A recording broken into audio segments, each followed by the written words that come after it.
اعوذ باللہ من الشیطان الرجیم بسم اللہ الرحمن الرحیم۔ سورہ انبیاء کی جو یہ آخری آیات ہیں ان میں بعض بہت اہم مضامین آئے ہیں۔ ہم جس آیت پر سے گزر چکے ہیں لا یحزنہم الفزع الاکبر، اللہ تعالیٰ کے جو نیک بندے ہوں گے انہیں جو قیامت کا زلزلہ آنے والا ہے، جس سے کہ اگلی صورت شروع ہو رہی ہے جس کے تذکرے سے کہ یا ایھا الناس اتقوا ربکم ان زلزلۃ الساعۃ شیء عظیم، اللہ تعالیٰ انہیں محفوظ رکھے گا اس فزع اکبر کے اثرات سے۔ لا یحزنہم الفزع الاکبر، احادیث سے یہ معلوم ہوتا ہے کہ صورتحال کچھ ایسی پیش آنے والی ہے کہ ابھی وہ ملاحم کا دور جس میں کہ کافی سختیاں آئیں گی مسلمانوں پر، خصوصاً عالم عرب میں، اور جو بھی عیسائیوں اور یہودیوں کا گٹھ جوڑ جو ہے اس کے خلاف مسلمانوں کو جو قتال کرنا ہے، جنگ کرنی ہے، اس میں کئی مراحل آئیں گے جس میں بہت نقصان ہوگا مسلمانوں کا بھی، پھر بالآخر اللہ تعالیٰ فتح دے گا۔ حضرت مسیح علیہ السلام کے ذریعے سے ایک آسمانی مدد ملے گی، معجزانہ مدد ملے گی اللہ تعالیٰ کی طرف سے، لیکن زمینی سطح پر بھی عام جو اسباب ہیں، عادی اسباب دنیا کے، اس کے حوالے سے عرب میں ایک مجدد جو ہیں وہ ظاہر ہوں گے، حضرت مہدی، اور ادھر جو مشرقی علاقہ ہے خراسان کا، جس میں میرے اندازے کے مطابق پاکستان کا علاقہ بھی شامل ہے اور افغانستان ہے، یہاں اس سے پہلے ہی وہ حکومت قائم ہو چکی ہوگی کہ جس سے پھر مدد جائے گی حضرت عیسیٰ علیہ السلام کے ساتھ اور حضرت مہدی کے ساتھ ہو کر پھر وہ اس اتحاد، عیسائی یہودی اتحاد کا مقابلہ کریں گے۔ اس کے بعد یہ ہے کہ پھر آخری مرحلہ آئے گا یاجوج اور ماجوج کے حملے کا، اور پھر پوری دنیا میں اسلام کا بول بالا ہو جائے گا، دین حق کا غلبہ ہوگا، اور مختلف روایات میں مختلف اس کی مقدار آئی ہے، 40 برس تک بھی، کہ پوری دنیا میں اللہ کے دین کا غلبہ ہوگا۔ خلافت علی منہاج النبوہ، جس کی کہ خبریں ہیں حدیث کے اندر کہ 5واں دور وہ آنا ہے ابھی حضور صلی اللہ علیہ وسلم کے زمانے سے لے کر، پہلا دور دور نبوت، پھر دور خلافت علی منہاج النبوہ، پھر ظالم ملوکیت کا دور، پھر غلامی والی ملوکیت کا دور، اور پھر خلافت علی منہاج النبوہ کا دور۔ اور اب جب یہ خلافت آئے گی تو پھر یہ کل روئے ارضی پر ہوگی، گلوبل ہوگی۔ لا یبقى علی ظہر الارض بیت وبر ولا بدر الا ادخلہ اللہ کلمۃ الاسلام، کوئی گھر اور خیمہ ایسا نہیں رہے گا دنیا میں پورے روئے ارضی پر جس میں کلمہ اسلام داخل نہ ہو جائے۔ اور یہ جو فرمایا حضور نے کہ ان اللہ زوالی الارض، اللہ نے میرے لیے زمین کو لپیٹ کر اور سکیڑ کر مجھے پوری زمین دکھا دی، فرائے تو مشارقہا و مغاربہا، میں نے زمین کے سارے مشرق دیکھ لیے، سارے مغرب دیکھ لیے۔ وَإِنَّ أُمَّتِي سَيَبْلُغُ مُلْكُهَا مَا زُوِّيَ لِي مِنْهَا، میری امت کی حکومت ان تمام علاقوں پر قائم ہو کر رہے گی جو مجھے زمین کو سکیڑ کر دکھا دیے گئے۔ تو یہ ایک دور آنا ہے، اس میں کسی شک و شبے کی گنجائش نہیں ہے، اگرچہ میں یہ نہیں کہہ سکتا کہ ابھی اس میں کتنی تاخیر ہے، یہ مختلف مراحل کب شروع ہوں گے، ٹائم ٹیبل نہیں دے سکتے، لیکن یہ کہ تقریباً یہ سمجھیے کہ قرآن مجید کے بین السطور سے اور احادیث نبویہ میں جو صراحت کے ساتھ خبریں آئی ہیں اس کی بنا پر یہ ہونا ہے۔ لیکن اس کے بعد جو قیامت آنی ہے، قیامت سے پہلے ایک مرحلہ ایسا آئے گا کہ جب یہ ایک ایسی ہوا چلے گی کہ جس کی بنا پر تمام اہل ایمان بڑی ہی آسانی کے ساتھ اور بڑے ہی اطمینان کے ساتھ ان کی روحیں اللہ تعالیٰ قبض کر لے گا اور ان پر موت واقع ہو جائے گی۔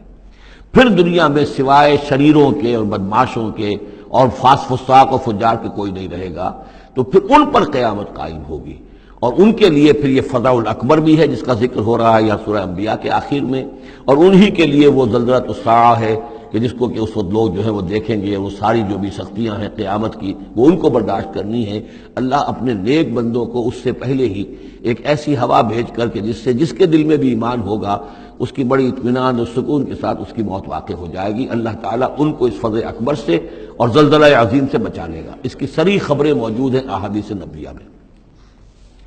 لا یحزنہم الفزع الاکبر، انہیں نہیں ستائے گا وہ فزع اکبر، بڑی گھبراہٹ کا وقت جو آنے والا ہے۔ وتتلقاہم الملائکۃ، اور ان سے ملاقات کریں گے، لینے آئیں گے انہیں فرشتے، ان کا استقبال کریں گے۔ ھذا یومکم الذی کنتم توعدون، یہ ہے آپ کا وہ دن جس کا آپ سے وعدہ کیا جاتا تھا۔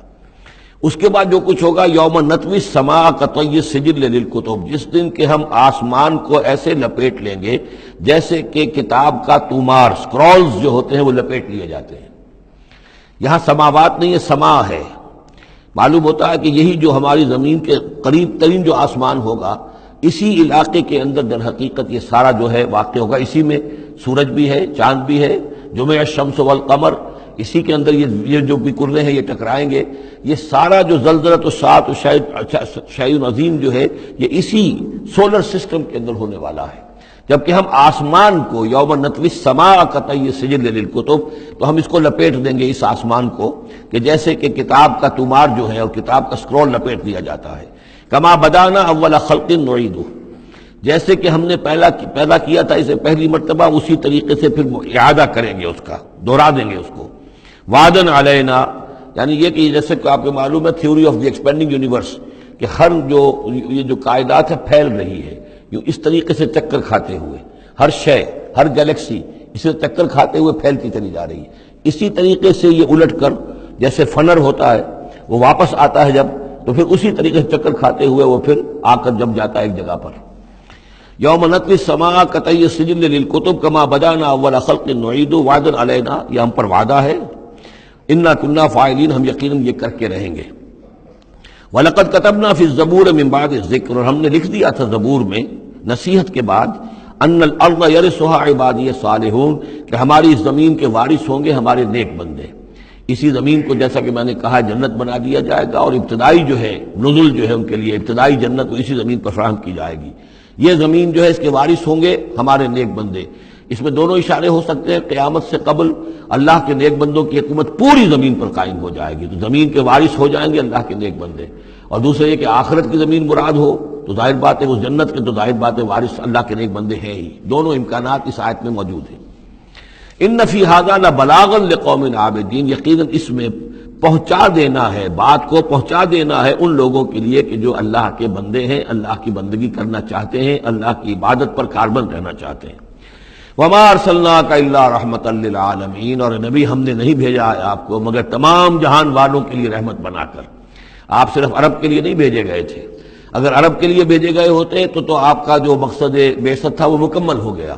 وہ تو جزیرہ نما عرب میں دین کا بول بالا ہو گیا۔ هو الذی ارسل رسولہ بالہدی ودین الحق لیظہرہ علی الدین کلہ، تو وہ تو ہو گیا، جزیرہ نما عرب کے اندر اللہ کا دین جو ہے اس کا بول بالا ہو گیا تھا۔ آپ بھیجے گئے تمام جہان والوں کے لیے، لہذا آپ کے بعثت کا مقصد اسی وقت مکمل ہوگا جب کل روئے ارضی پر آپ کا لایا ہوا دین غالب ہو جائے، تب جا کر، جس کو اقبال نے کہا ہے کہ وقت فرصت ہے کہاں، کام ابھی باقی ہے، نور توحید کا اتمام ابھی باقی ہے۔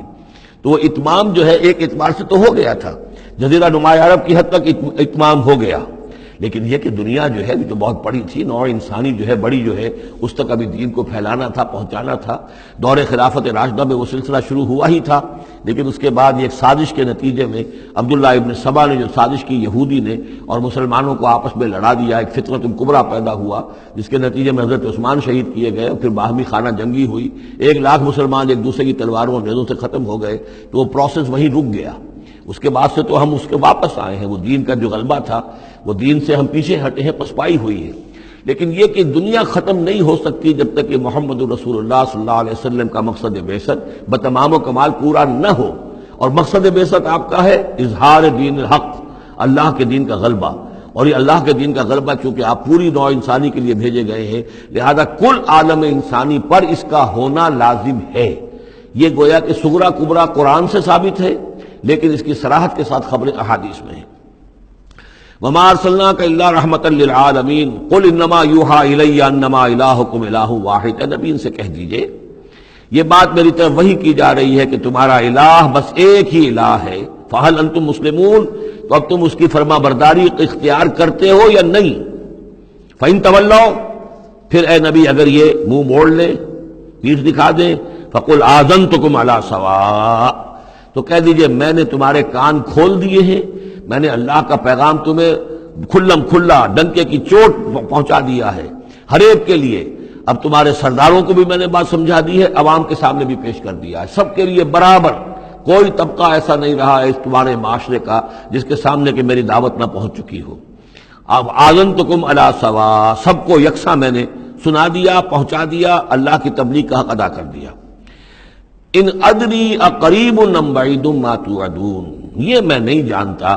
کہ کہ جس چیز کا تم سے وعدہ کیا جا رہا ہے، جس چیز کی دھمکی دی جا رہی ہے، جو عذاب آنے والا ہے، وہ قریب ہے یا دور ہے؟ ٹائم ٹیبل میں نہیں دے سکتا، لیکن یہ کہ تمہارے اوپر جو بھی تمہارے کرتوتوں کے نتائج ہیں وہ بالآخر وہ تمہارے اوپر تمہاری شامت اعمال بن کر آئیں گے۔ وَإِنْ أَدْرِي أَقَرِيبٌ أَمْ بَعِيدٌ مَّا تُوعَدُونَ، وہ قریب ہے یا دور ہے یہ میں نہیں کہہ سکتا۔ یہی جیسا کہ میں عرض کر رہا ہوں کہ یہ تمام جو سلسلہ ہے کہ جو احادیث نبویہ اور قرآن مجید، اور نہ صرف یہ کہ احادیث نبویہ بلکہ سابقہ جو کتابیں ہیں، آخر وہ بھی کتابیں تھیں اللہ کی، ان میں تحریف تو ہوئی ہے لیکن پھر بھی حق بات بھی موجود ہے، اس میں بھی جو پیشن گوئیاں موجود ہیں۔ چنانچہ آپ دیکھتے ہیں کہ اس وقت دنیا میں ہر اعتبار سے یہ جو چند سال اب رہ گئے ہیں اس صدی کے، 1999 اور 1998 بھی اس میں شامل ہے، پھر یہ کہ اس صدی کے اختتام پر اور پھر اگلی صدی کے شروع ہونے کے بارے میں نوسٹریڈیمس کی پیشن گوئیاں، شاہ ولی کی پیشن گوئیاں، پچھلے دنوں تو اخبارات میں آیا کہ گاندھی جی کی بھی کوئی پیشن گوئیاں برآمد ہوئی ہیں جو بھی اسی عرصے کے لیے تھی،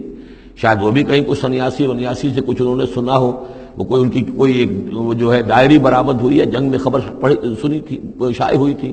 وائن برگر جو ہے جو رہا ہے پچھلی حکومت کے اندر بڑا اہم، اس کی یہ پیشن گوئیاں ہیں۔ تو یہ سارا جو ہے، اور جو بائبل کی آخری کتاب ہے بک آف ریولیشن، حضرت یوحنا، حضرت یحییٰ جو حضرت مسیح کے حوارین میں سے تھے، ایک یوحنا تو وہ ہے جو نبی تھے، یحییٰ وہ تو نبی تھے، جان دی بیپٹسٹ، ایک یہ جان ہیں جو حواری ہیں جن کے کہ وہ مکاشفات ہیں کہ جو آخری کتاب ہے